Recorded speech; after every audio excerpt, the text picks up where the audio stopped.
Hello guys. मुझे आज video upload करने में थोड़ा देर हो गया क्योंकि मैं थोड़ी बाहर आई हुई थी, लेकिन अभी मैं जल्दी जल्दी वीडियो अपलोड कर रही हूँ। तो आप लोग देख लेना और कहानी अच्छी लगे तो लाइक और सब्सक्राइब ज़रूर कीजिएगा। चलिए तो शुरू करते हैं। सृष्टि की सांझ भाग 6 में। एक सफ़र। रात जितनी गहरी होती है सुबह उतनी ही सुंदर होती है। हम दोनों बाबा के सामने बैठ गए। चारों तरफ सन्नाटा था, सिर्फ झिंगुरों की आवाज़ थी और दूर कहीं नदी का बहता हुआ पानी। बाबा ने धीरे से एक दीपक जलाया। तुमने हैरानी से पूछा, इतने अंधेरे में एक छोटा सा दीपक क्या करेगा? बाबा मुस्कुराए। उन्होंने दीपक को अपनी हथेली पर रखा और बोले, अंधेरा कभी अंधेरे से नहीं हारता, वह हमेशा एक छोटी सी रोशनी से हारता है। तुम कुछ देर तक उस दीपक को देखती रही, फिर धीरे से बोली, क्या इंसान भी एक दीपक बन सकता है? बाबा की आंखों में चमक आ गई। उन्होंने कहा, यही तो सृष्टि की सांस का रहस्य है बेटी। लेखक चाहते हैं कि हर इंसान किसी न किसी की जिंदगी का दीपक बने।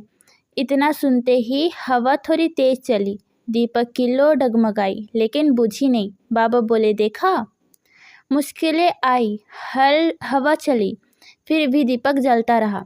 इंसान भी ऐसा ही होता है। हम फिर चल पड़े। रास्ते में एक छोटा टूटा हुआ पुल मिला। तुम रुक गई। अब क्या हुआ? मैंने कहा, कभी कभी रास्ता टूटता है ताकि हम नए रास्ता बना सके। हमने थोड़ा घूमकर दूसरा रास्ता चुना। चलते चलते तुम अचानक से पूछा कि अगर दुनिया कभी पूरी तरह अच्छी ना बने तो? मैंने कहा। मैं कुछ पल चुप रहा। फिर मैंने पेड़ से गिरते हुए एक बीज उठाया और तुम्हारे हाथ पर रख दिया। मैंने कहा, यह एक छोटा सा बीज है। आज इसे देखकर कोई नहीं कहेगा कि यह बरगद का पेड़ बनेगा, लेकिन अगर इसे मिट्टी, पानी और समय मिल जाए तो यह बीज सैकड़ों लोगों को छाया देगा।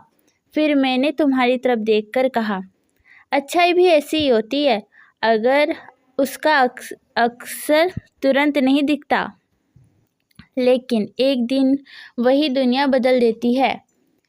तुम मुस्कुरा दी और पहली बार मुझे लगा, अब तुम सिर्फ कहानी नहीं पढ़ रही, तुम उसे महसूस कर रही हो। हमारी चाल अब तेज हो गई। तुमने हंसते हुए कहा, जल्दी चलो, सुबह होने वाली है। मैंने आसमान की ओर देखा।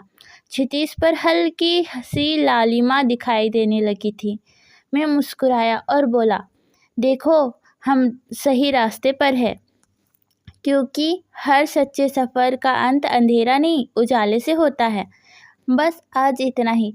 हम लोग कल फिर से मिलेंगे अगले भाग के साथ। अगर आपको कहानी